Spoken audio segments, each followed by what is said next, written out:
بسم اللہ الرحمن الرحیم یا ایہا الذین آمنوا اتقوا اللہ ولتنظر نفس ما قدمت لغد واتقوا اللہ ان اللہ خبیر بما تعملون۔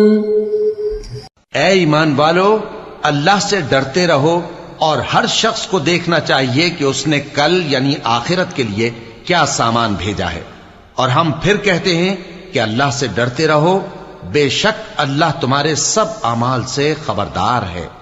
بسم اللہ الرحمن الرحیم، الحمد للہ رب العالمین، والصلاة والسلام على اشرف الانبیاء والمرسلین وعلى آلہ واصحابہ اجمعین ومن تبعہم بإحسان الى یوم الدین۔ قابل صد احترام حضرات شائقین و شائقات سچا پیغام، السلام علیکم ورحمۃ اللہ وبرکاتہ۔ آج کی محفل میراث النبی کے نورانی پروگرام میں آپ کا استقبال ہے۔ اہلا و سہلا مرحبا۔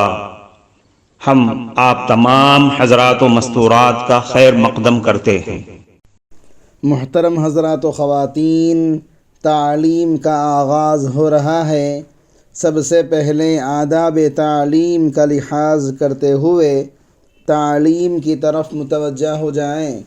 پورے دھیان سے سننا، عمل کی نیت سے سننا اور تبلیغ کی نیت سے سننا، یعنی سنی ہوئی باتیں دوسروں تک پہنچانے کے جذبے سے سننا۔ چند خاص آداب تعلیم ہیں، امید ہے کہ آپ حضرات ان آداب کا ضرور خیال رکھیں گے۔ جزاکم اللہ۔ بسم اللہ الرحمن الرحیم۔ آیت الکرسی کی صورت۔ عالم مثال میں جس طرح نماز کی ایک خاص شکل و صورت ہے، اسی طرح آیت الکرسی کی بھی ایک خاص شکل و صورت ہے، جیسا کہ حدیث میں رسول اکرم صلی اللہ علیہ وسلم نے بیان فرمایا۔ آیت الکرسی کے 2 ہونٹ اور 1 زبان ہے، اور یہ آیت الکرسی عرش کے قریب اللہ رب العزت کی حمد و ثنا بیان کرتی رہتی ہے۔ ایک اور حدیث میں رسول اکرم صلی اللہ علیہ وسلم نے فرمایا کہ آیت الکرسی 1/4 قرآن کریم کے برابر ہے۔ اس حدیث کے 2 مطلب ہیں۔ ایک مطلب یہ ہے کہ جو مضامین قرآن کریم کے اندر بیان ہوئے ہیں ان تمام مضامین کا 1/4 حصہ آیت الکرسی کے اندر موجود ہے۔ اس لحاظ سے یہ 1/4 قرآن کریم کے برابر ہے۔ دوسرا مطلب یہ ہے کہ یہ آیت الکرسی اجر و ثواب کے اعتبار سے 1/4 قرآن کریم کے برابر ہے، لہذا جو شخص 1 مرتبہ آیت الکرسی پڑھ لے گا اس کو 1/4 قرآن کریم پڑھنے کے برابر ثواب ملے گا، اور جو شخص اس آیت کو 4 مرتبہ پڑھے گا اس کو 1 قرآن کریم ختم کرنے کا ثواب ملے گا، اور یہ ثواب ہر مسلمان روزانہ حاصل کر سکتا ہے اور ہر نماز کے بعد آیت الکرسی پڑھ کر حاصل کر سکتا ہے۔ نسائی شریف کی ایک روایت میں آتا ہے کہ جو شخص جس وقت آیت الکرسی پڑھتا ہے اس وقت سے لے کر اگلے دن وہی وقت آنے تک اللہ تعالیٰ اس کے لیے ایک فرشتہ مقرر فرما دیتے ہیں جو اس کے نامہ اعمال میں نیکیاں لکھتا رہتا ہے اور گناہ مٹاتا رہتا ہے۔ اب اگر کوئی شخص روزانہ ہر فرض نماز کے بعد 1 مرتبہ آیت الکرسی پڑھ لیا کرے تو روزانہ کم از کم 5 فرشتے اس کے نامہ اعمال کا آپریشن کرنے کے لیے مقرر ہو جائیں گے۔ وہ فرشتے اس کے گناہوں کو مٹاتے رہیں گے اور نیکیاں لکھتے رہیں گے۔ لیکن یہاں ایک بات سمجھ لیں، وہ یہ کہ گناہوں سے مراد صغیرہ گناہ ہیں۔ اللہ تعالیٰ بہانے سے گناہ صغیرہ معاف کرتے رہتے ہیں، اور بے شمار اعمال صالحہ کے ذریعے بھی اللہ تعالیٰ ان سے درگزر فرماتے رہتے ہیں، جیسے وضو کے ذریعے اعضاء کے گناہ دھل جاتے ہیں۔ ایک نماز کے بعد جب بندہ دوسری نماز پڑھتا ہے تو دونوں نمازوں کے درمیان کے وقت میں جو صغیرہ گناہ کیے تھے وہ سب معاف ہو جاتے ہیں۔ اس طرح روزانہ 5 وقتوں کی نماز پڑھنے سے 24 گھنٹے کے صغیرہ گناہوں کی مغفرت ہوتی رہتی ہے، اور جمعہ کی نماز پڑھنے سے ایک جمعے سے دوسرے جمعے کے درمیان کے صغیرہ گناہ معاف ہو جاتے ہیں۔ رمضان کے روزے رکھنے پر ایک رمضان سے دوسرے رمضان کے درمیان میں کیے ہوئے صغیرہ گناہ معاف ہو جاتے ہیں۔ کبیرہ گناہوں کے بارے میں ضابطہ یہ ہے کہ جس گناہ کبیرہ کا تعلق اللہ تعالیٰ کی ذات سے ہے، مثلا شراب پینا یا جھوٹ بولنا یا بدکاری کرنا وغیرہ، اس قسم کے گناہوں میں اللہ تعالیٰ سے سچی پکی توبہ کر لینا کافی ہے۔ البتہ توبہ کے لیے 3 شرائط کا ہونا ضروری ہے۔ پہلی شرط یہ ہے کہ آدمی اس گناہ پر شرمندہ اور نادم ہو۔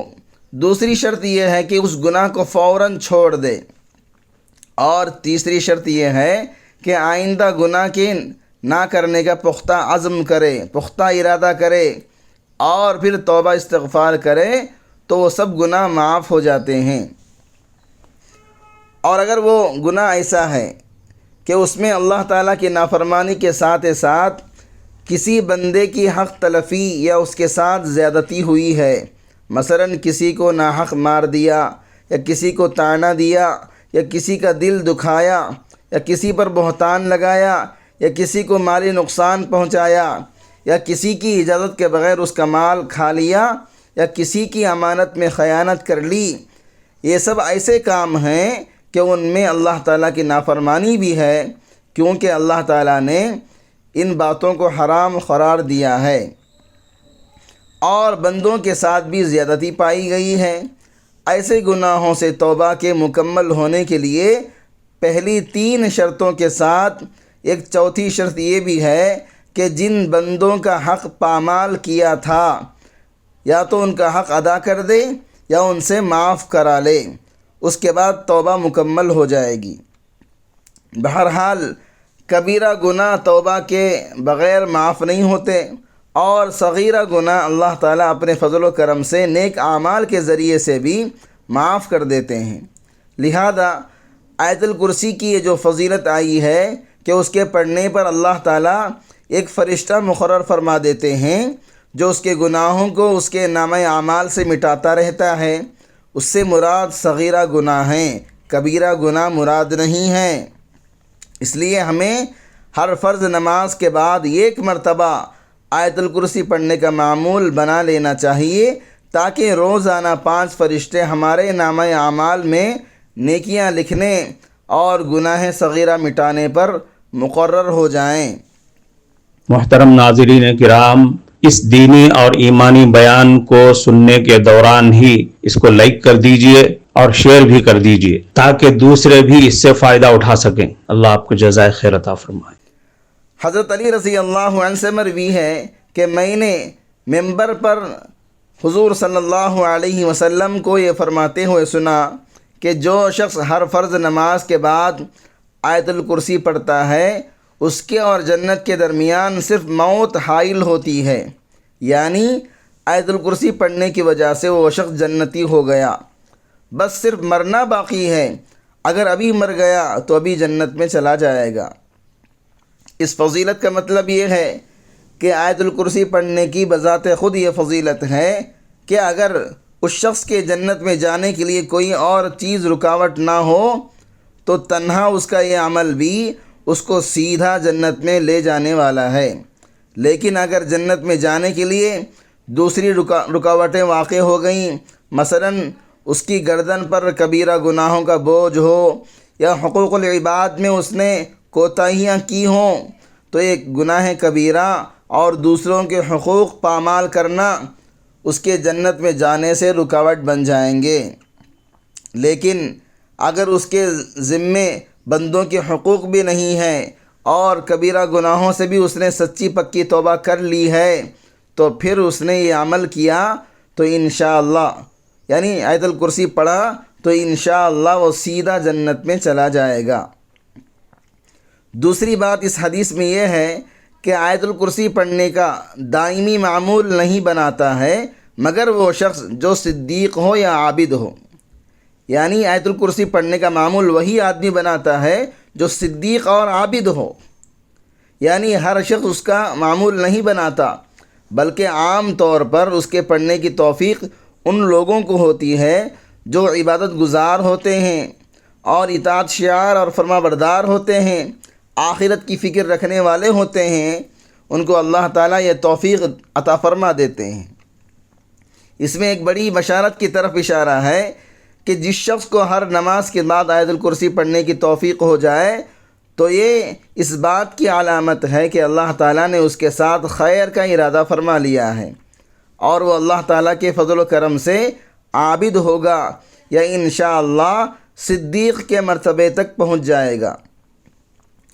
تیسری بات اس حدیث میں یہ ارشاد فرمائی کہ جو شخص آیت الکرسی پڑھ لیتا ہے وہ خود بھی محفوظ ہو جاتا ہے اور اس کے گھر کے دائیں بائیں کے دونوں پڑوسی بھی اور ان کے پڑوسی بھی اور قرب و جوار کے چند اور گھر بھی اللہ تعالیٰ کی حفاظت میں آ جاتے ہیں۔